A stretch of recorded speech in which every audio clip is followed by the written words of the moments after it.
হযরত সৈয়দনা উমর ফারুক রাদিয়াল্লাহু তাআলা আল্লাহ ওনার খেলাফত আমলে মসজিদে নববী শরীফে মিম্বারে দাঁড়াইয়ে জুমার দিন খুতবা দিচ্ছেন।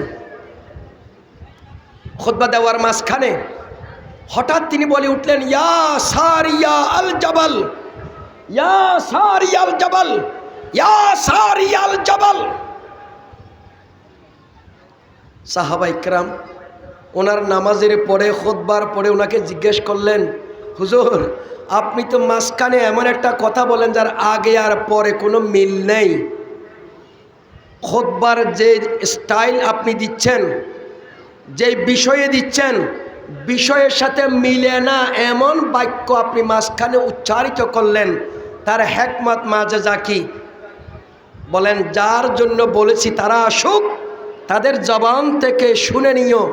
সাহাবা ইকরামদেরকে এই কথা বলার পর পরবর্তীতে হযরতে সারিয়া রাদিয়াল্লাহু তাআলা তিনি যুদ্ধ শেষে মদিনা পাকে যখন আসলেন, ডিটেলস ঘটনা তিনি বর্ণনা করলেন। চিৎকার করে বলুন সুবহানাল্লাহ। ঘটনা কি? লম্বা কাহিনী। নাহাওয়ান্দ এলাকায় যুদ্ধ করতে গিয়েছিলেন তারা কাফেরের বিরুদ্ধে উমর ফারুকের জামানায়। সেই যুদ্ধে মুসলমানরা পরাজিত হওয়ার সেই উপক্রম সেদিন উমর ফারুক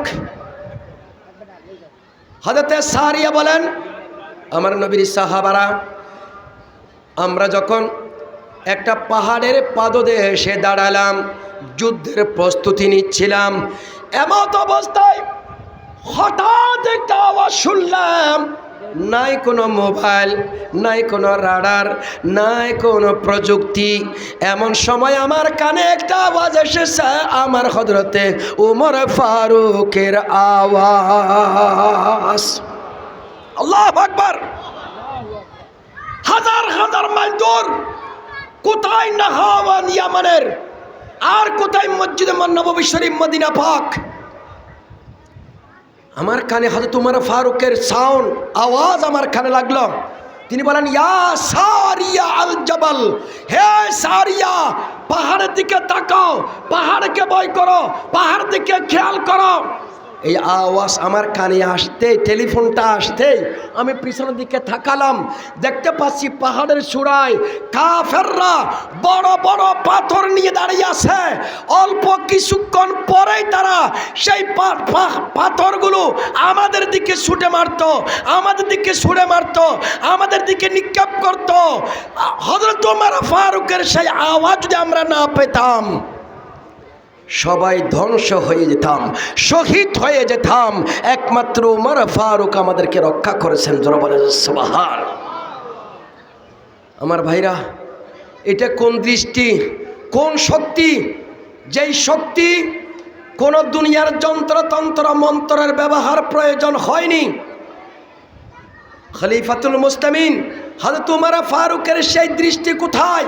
আমার আপনার দৃষ্টি পর্দার বাহিরে যায় না, পর্দার আড়ালের বাহিরে যায় না।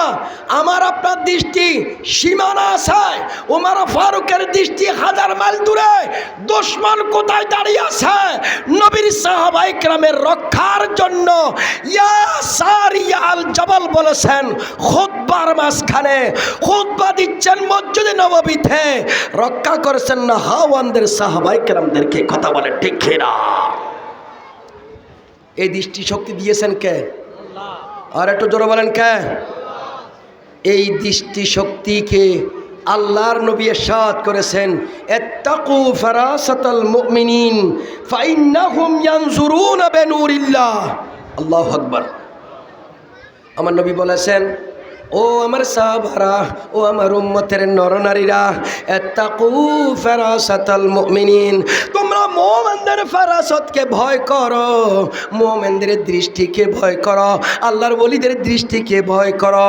আল্লাহর ওলি যারা, আল্লাহর প্রিয় বান্দা যারা হন, আল্লাহকে যারা রাজি করেছেন, আল্লাহর সান্নিধ্যে যারা গিয়েছেন, আল্লাহ যাদের উপর রাজি হয়ে গিয়েছেন, ওই মানুষের দৃষ্টি কপালের দৃষ্টি দিয়ে হয় না, কপালের চক্ষুর দৃষ্টি দিয়ে হয় না। তারা সরাসরি আমি আল্লাহর নূর দিয়ে দেখে। চিৎকার করে বলেন সুবহানাল্লাহ। আল্লাহু আকবার। ইয়া রাসূল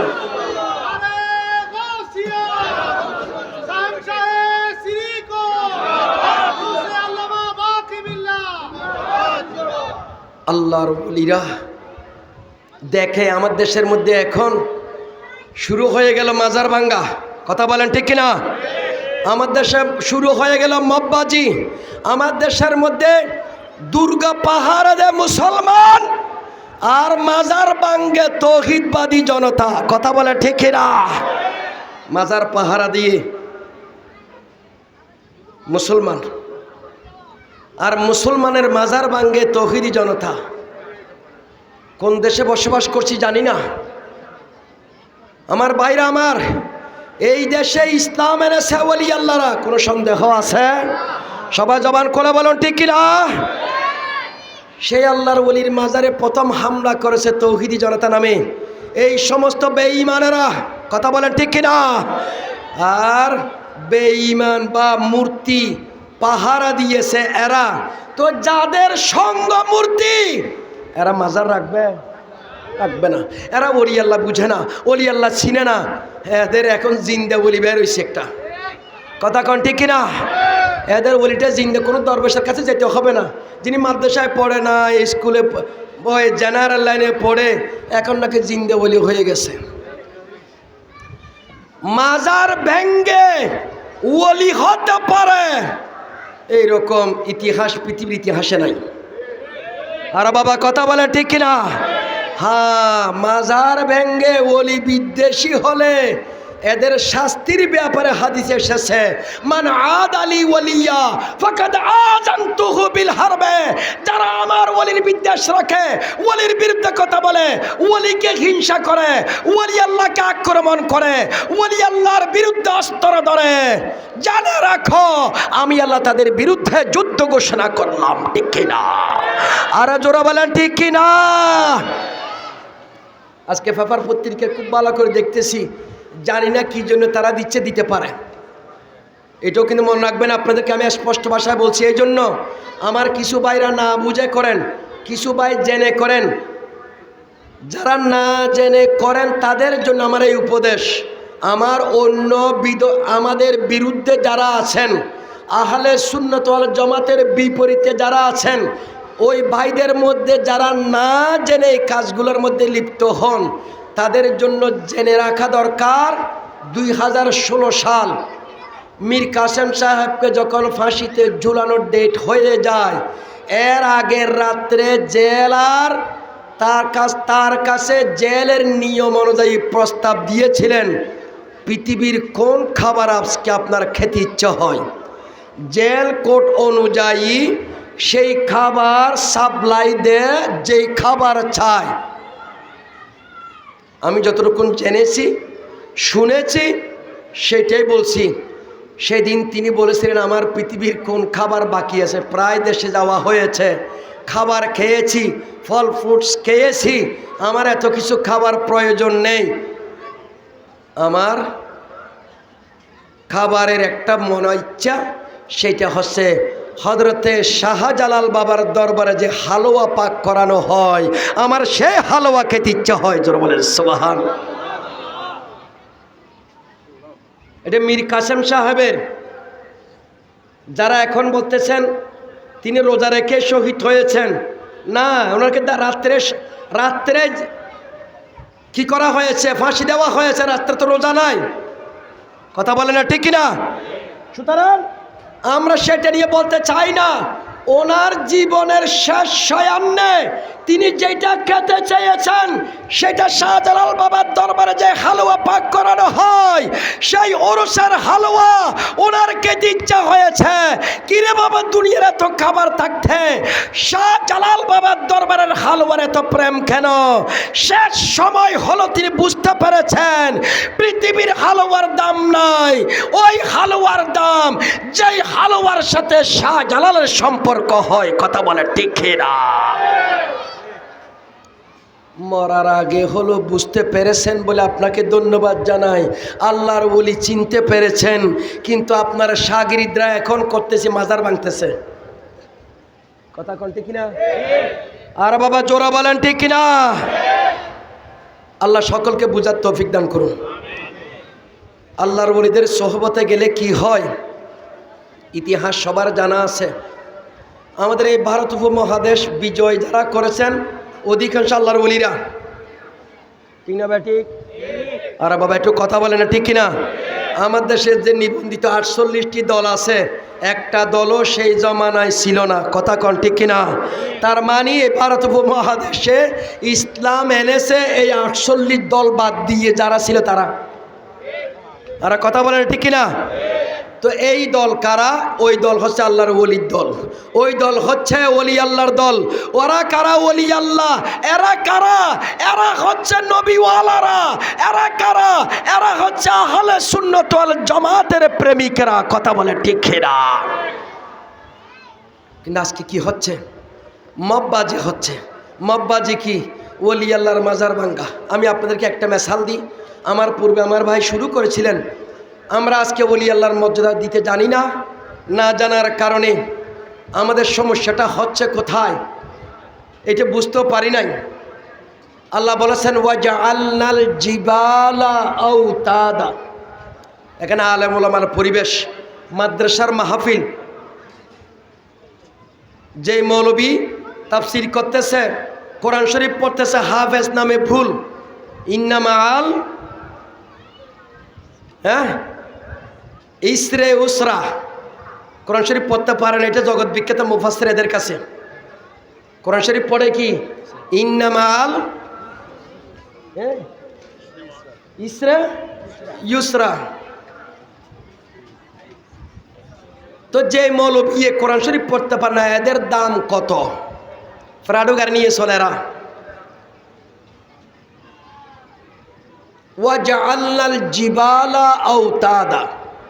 আমার আল্লাহ বলতেছেন আমি আল্লাহ পাহাড়গুলোকে ফেরেক স্বরূপ ব্যবহার করেছি।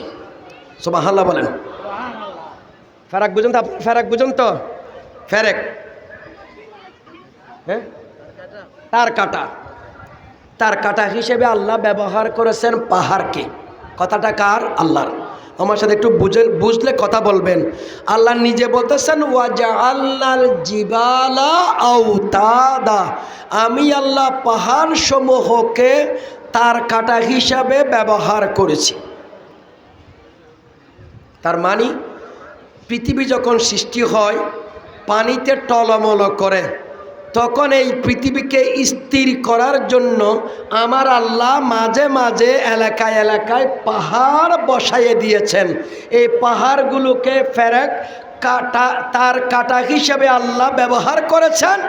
জমিন স্থির হয়ে গেছে, আর নড়বড় হয় না, আর নাড়াছাড়া করে না, জমিন স্থির। চিৎকার করে বলুন সুবহানাল্লাহ।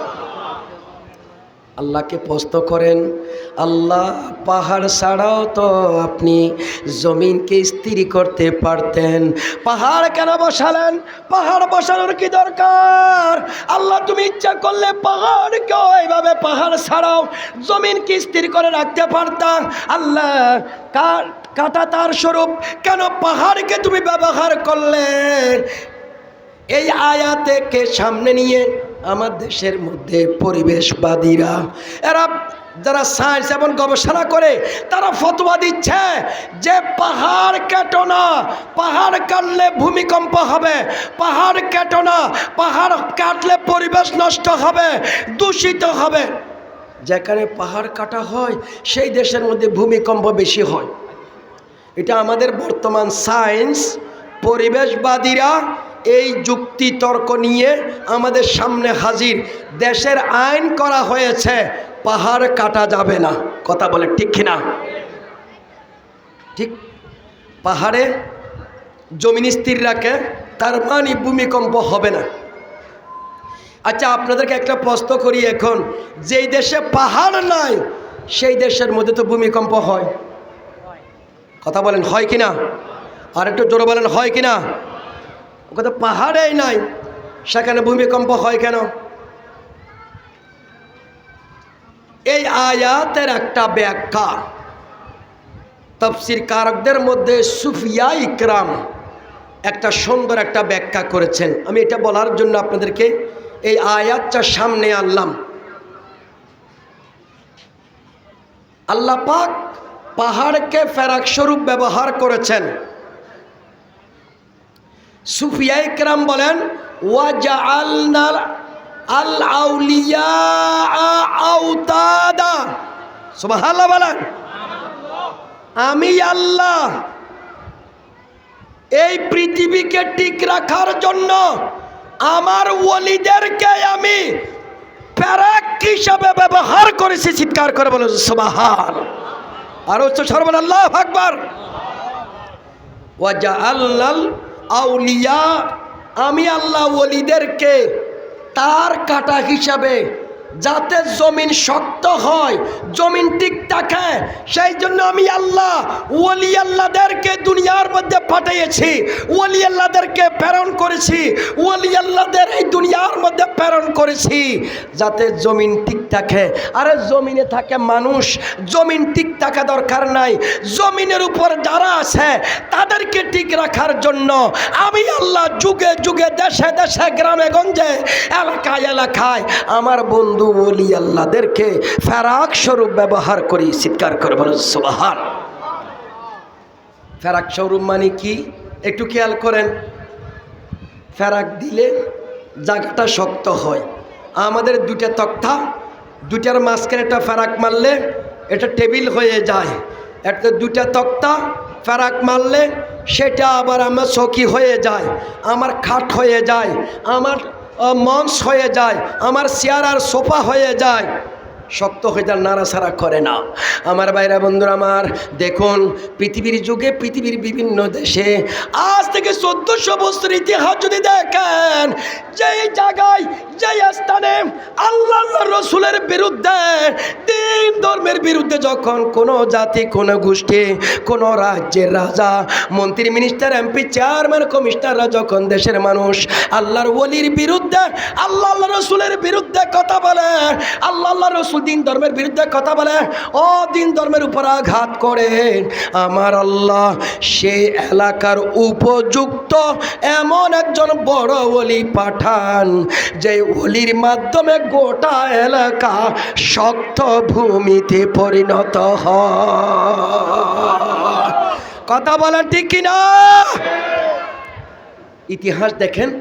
আমার বড় পীর আব্দুল কাদের জিলানী রাস্তা দিয়ে হেঁটে যাচ্ছেন, একটা মুমূর্ষ রোগী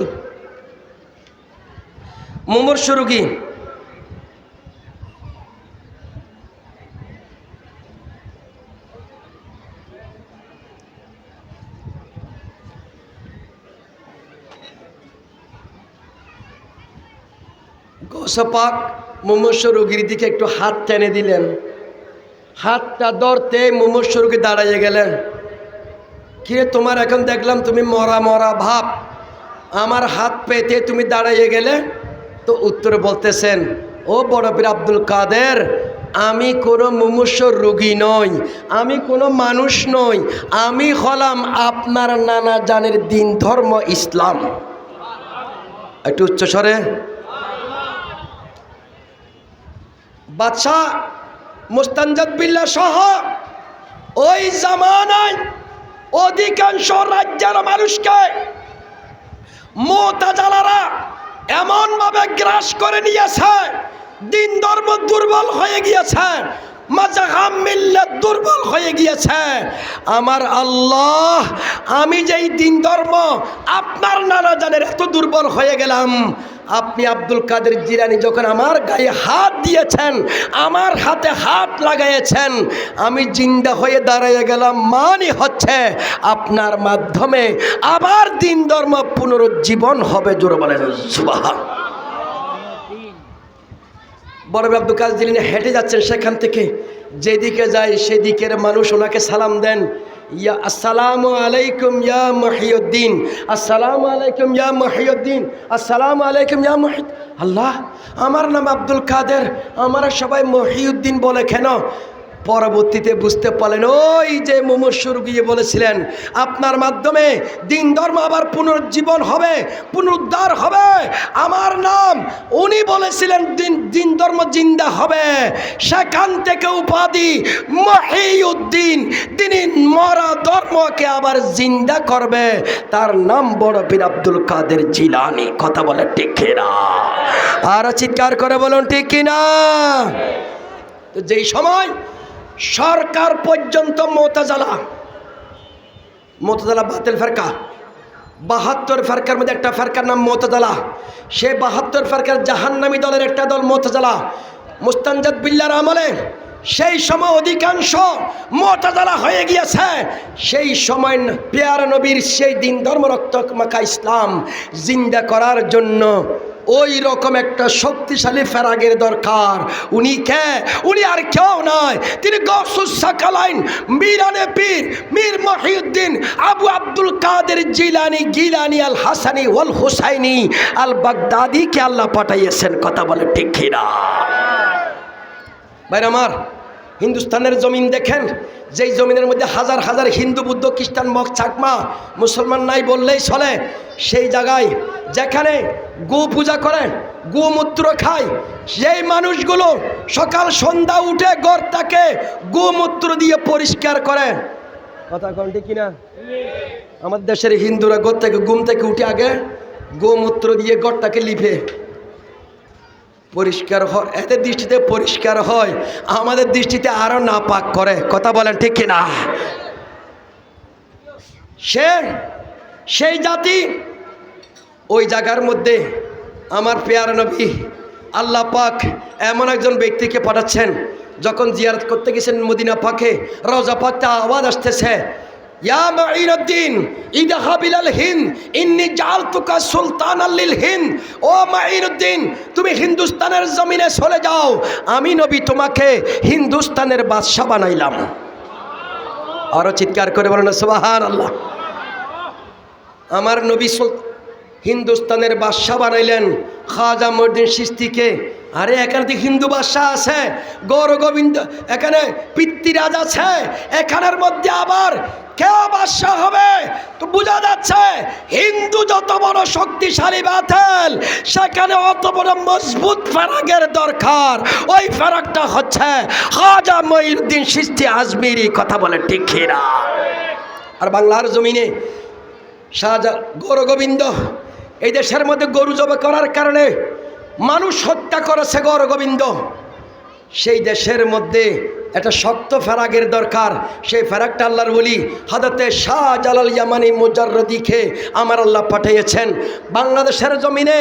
যখন ওয়াহাবি বেড়ে গিয়েছে, নবী দ্রোহী, ওলি দ্রোহী যখন বেড়ে গিয়েছে, নবীকে যারা বড় ভাই বলে, নবীকে কিয়াম করতে যারা শিরকের গন্ধ পায়, নবী পাকের দুরূদ শরীফ পড়তে যাতে লজ্জা লাগে, এমন জাতির জন্য আমার আল্লাহ শাহিন শাহে শ্রীকুটকে পাঠিয়েছেন। কথা বলে ঠিক কিনা?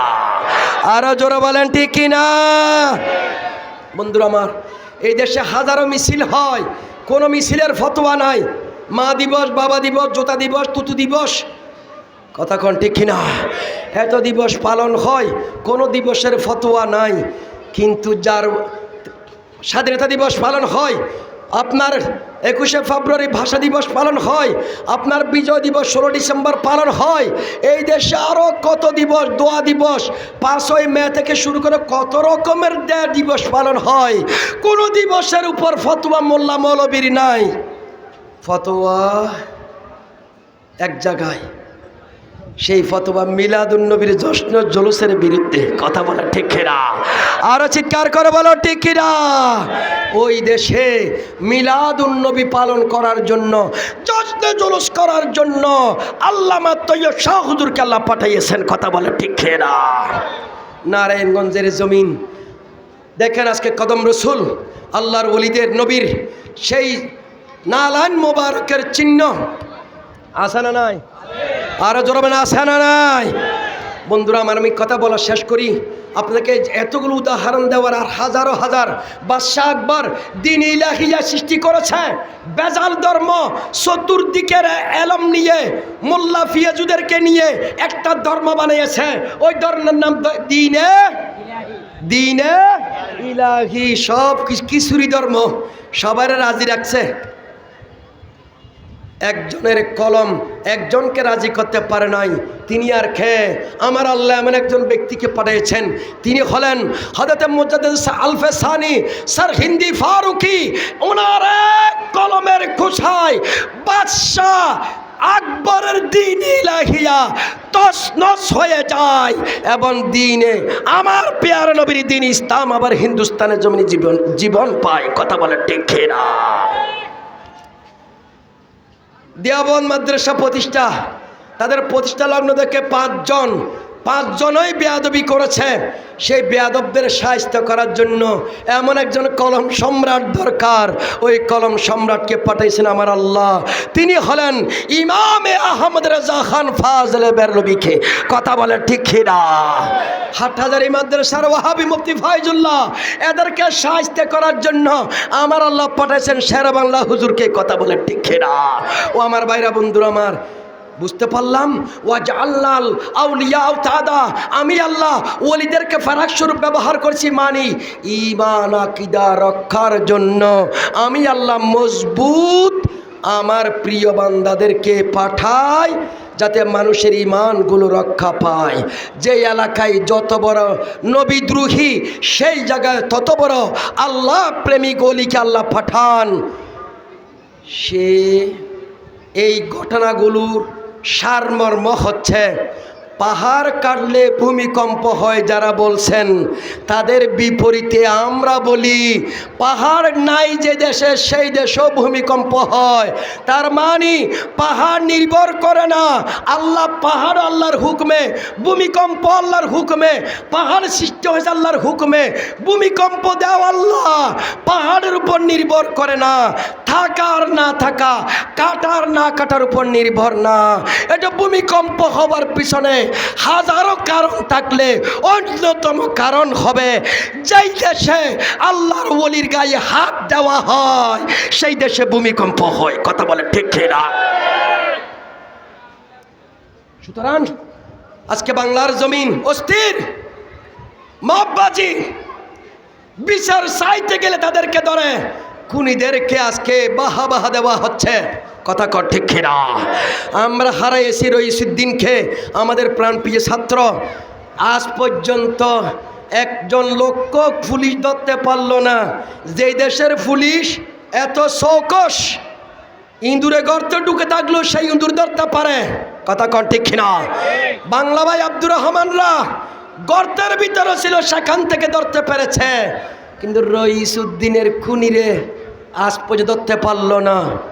হাসান আবদুল্লাহর গায়ে আসর লেগেছে, ওই রাত্রে 40 জন আসামি ধরে ফেলছে। কথা কোন ঠিক কিনা? কোন দেশে বসবাস করি? অপেক্ষা করেন, আমাদের ক্ষমতা নাই জ্বালানো পোড়ানোর, আমাদের ক্ষমতা নাই বাংসুরের, আমাদের ক্ষমতা নাই বা আমরা করি না জ্বালা পোড়ার রাজনীতি আমাদের নাই। কিন্তু মনে রেখো, যেই ওলি আল্লাহর গায়ে তোমরা হাত দিয়েছ, আযাবের অপেক্ষায় থাকো। কথা বলে ঠিক না? সুতরাং আমার ভাইরা বন্ধুরা আমার, আল্লাহর ওলিদের কথা বলছিলাম। শাহিন শাহী শ্রীকুট বাংলার জমিনে এসে তিনি এসেছিলেন একা, কিন্তু আজকে বাংলাদেশে 200-র উপর মাদ্রাসা শাহিন শাহে শ্রীকুটের রুহানি ফৈজত পেয়ে আমার বাংলার জমিনে হুজুর কাবলার ভক্ত আশেক মুরিদানরা মাদ্রাসা প্রতিষ্ঠা করে হাজার হাজার আলেমে দিন পয়দা করতেছেন। যারা সুন্নি হবেন, যারা আপনার জানাজার পরে দোয়া করবেন, যারা আজানের আগে সালাতুস সালাম দেবেন, যারা আপনার মৃত্যুর পরে দোয়া করবেন, ফাতিহা নামাজি করবেন, কুলখানি দেবেন, সালিশা করবেন, আপনার কবরে গিয়ে দোয়া করবেন, মিলাদ শরীফ পড়ে পড়ে দোয়া করাবেন, এমন মিলাদ শরীফ পড়বেন, আপনার এমন এমন সন্তান বের হচ্ছে যাদের মাধ্যমে আজকে আমার আপনার ঈমান আকীদা রক্ষার একটা রক্ষা কবচ হচ্ছে সেই শাহিন শাহী শ্রীকুটের বাচ্চাদের মাধ্যমে। কথা বলা ঠিক কিনা? আরেকবার জোরে বলুন ঠিক কিনা? নারে তাকবীর, আল্লাহু আকবার, নারে রিসালাত, ইয়া রাসূলুল্লাহ। নারে গাউসিয়া, আহলে সুন্নাত ওয়াল জামাত।